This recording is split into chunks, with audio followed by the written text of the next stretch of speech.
Hi, John Rhodes here and welcome back. A big hello to all of you that have tuned into the channel and thank you to those of you that have subscribed. It's always great to hear from you on the messaging board and I really appreciate all the feedback and questions that you send me. In this video presentation, I'm going to be looking at the root canal treatment of a maxillary molar. The case was referred in because the dentist was unable to locate the root canals, and indeed there were some challenges here. There was lots of calcification in the pulp chamber, the root canals were extremely long and very sclerosed, and this makes preparation a challenge. So in this case, I've included some raw footage, completely unedited, of the preparation of one of those canals, so you can see exactly how I did it. Now behind me is a picture of transillumination, a wonderful technique for when you're looking for cracks. And here's a beautiful example where I've transilluminated a premolar and there's a crack running mesial to distal. One side of the tooth is highly illuminated and the other is dark. Unfortunately, this tooth is going to have to be extracted. So without any further ado, let's go on to the presentation, and I've entitled this one, A Long Grind. Enjoy.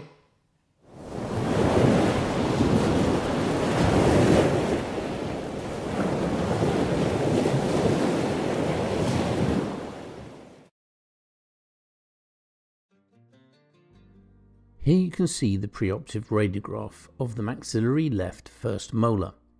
The tooth is heavily filled with restorative material. The root canals appear to be quite long, and certainly the MB canals are not visible. I exposed a CBCT. In the axial view, you can see there's calcification in the pulp chamber. The dentist had had trouble finding and locating the root canals. As we pan up the tooth, you can see where the dentist has made their access cavity, and then you can see the different root canals. In this case, there's an MB1, an MB2, palatal, and distobuccal canal. In the coronal view, you can see the MB1 and the MB2.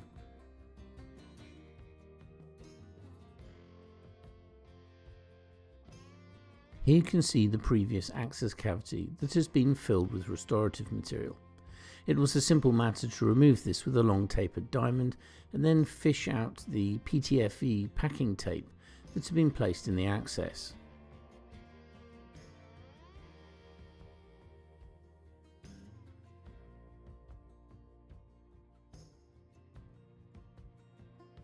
I'm using a StarTech 3 ultrasonic tip to remove calcifications from the pulp floor.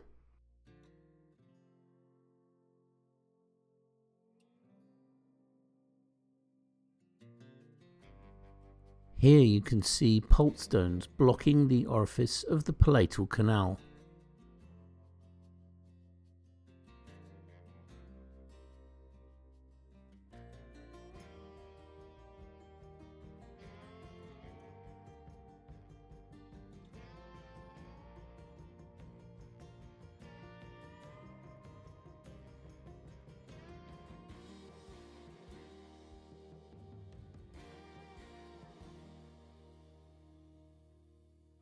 Irrigation is carried out throughout preparation using 3% sodium hypochlorite.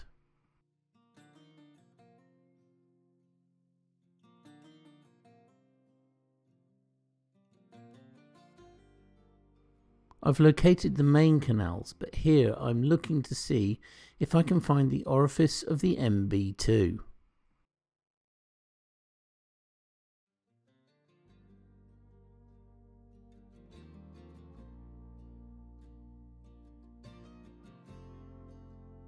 A micro opener is an excellent instrument for opening up any calcified orifices.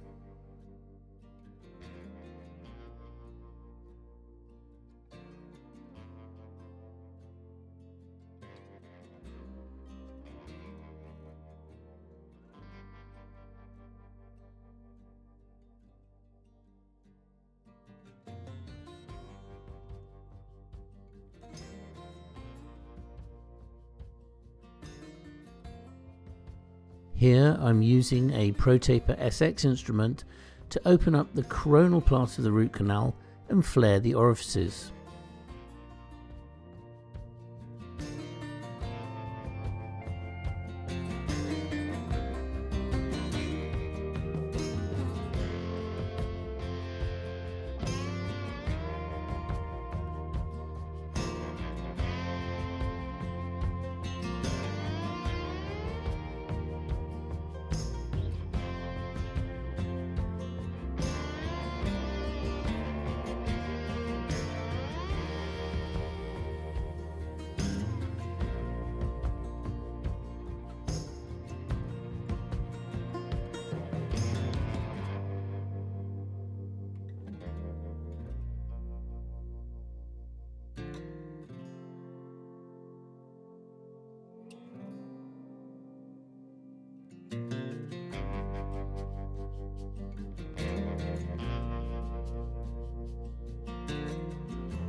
Now I'm starting to open up the orifice of the MB2.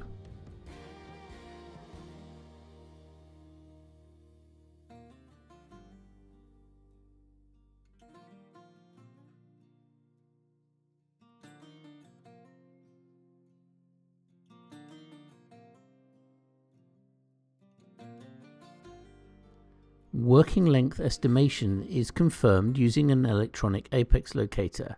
As you can see, the canals were extremely fine, and I'm using a size 6 instrument in this case. I always work to a reproducible reference point.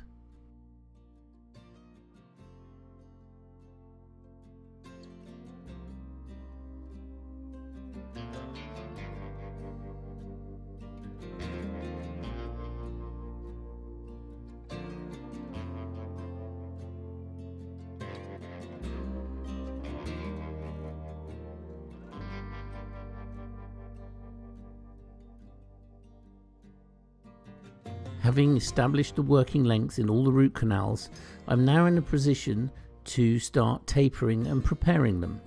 In this case, I'm preparing the DB canal, and this footage is unedited and unaltered, so you'll see the whole sequence as I go through the preparation.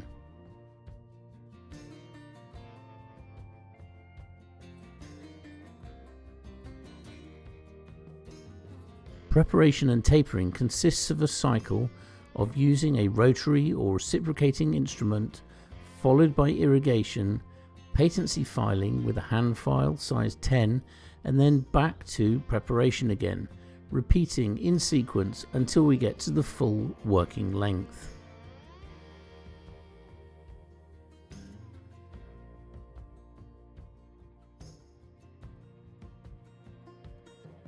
In this molar, the root canals were between 25 and 28 millimeters long. They were quite curved and very sclerosed, so it took a lot more work than usual to prepare them and taper them ready for irrigation.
I check each file after it is removed from the root canal to make sure there isn't any deformation.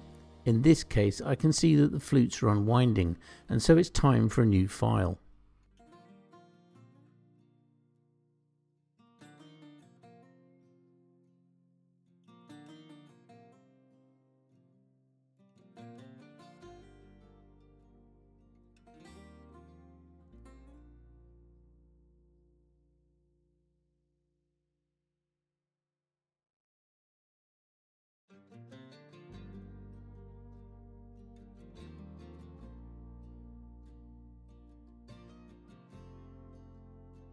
Here I'm completing preparation of the MB2. This is often quite a fine canal that can be very curved in the plane that you cannot see on a radiograph. In this case, I used at least 3 files because they deformed whilst working around the extreme curvature.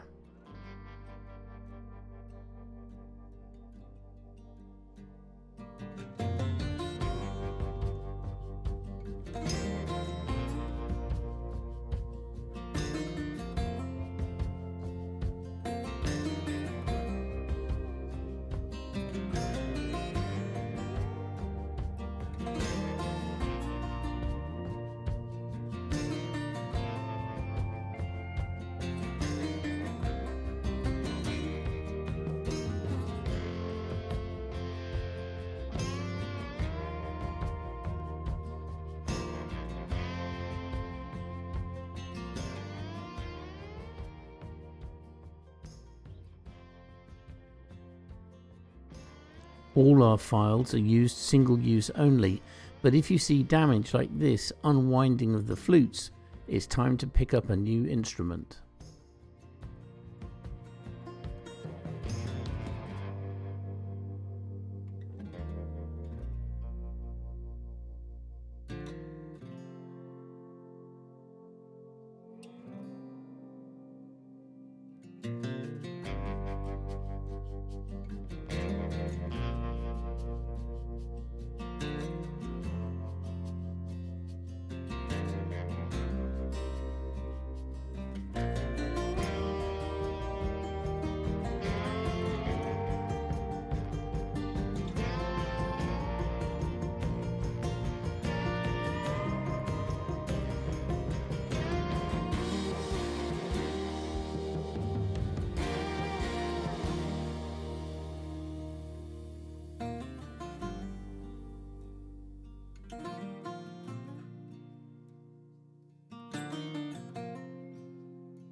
I like to carry out cone fitting with irrigant in the root canals.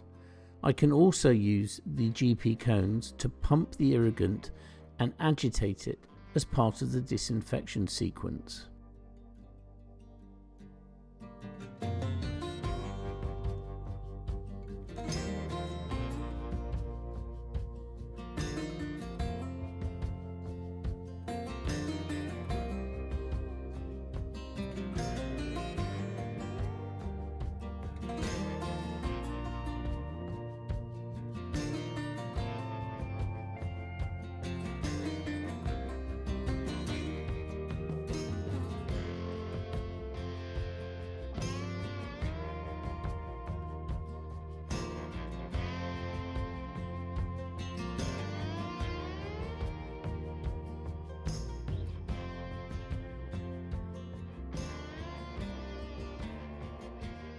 A bioceramic sealer and gutter perker technique for obturation is well suited to cases where the root canals are long, fine, and may have been prepared to a narrower taper.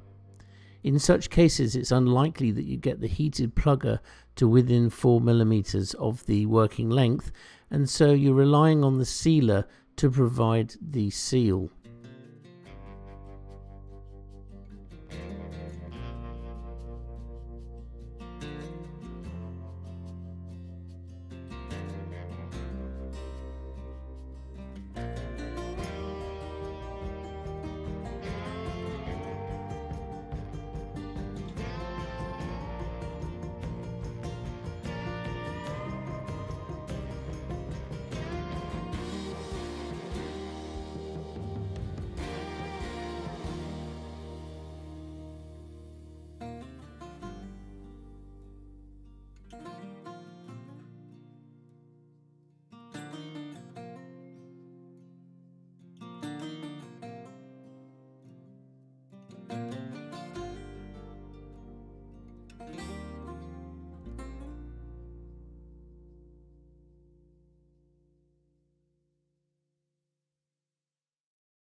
You can sear off the cones at the level of the pulp floor and just pack them with a cold plugger.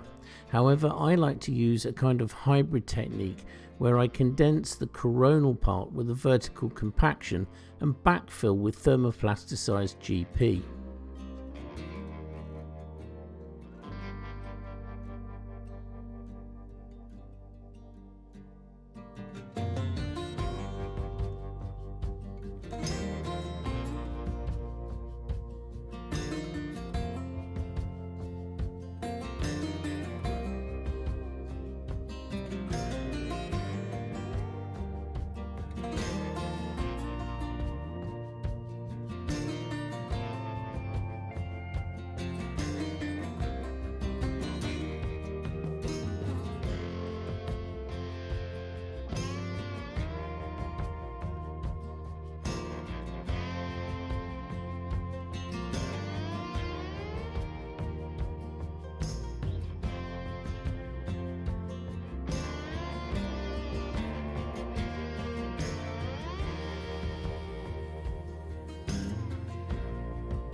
So in the preoperative radiograph, we can see the long, curved and highly sclerosed root canals that were proving a challenge to instrument. The postoperative radiograph shows a good coronal apical seal, and the access cavity has not been enlarged any more than it had been in the previous attempt. A reverse angle view shows the MB1 and MB2 as two separate canals quite nicely.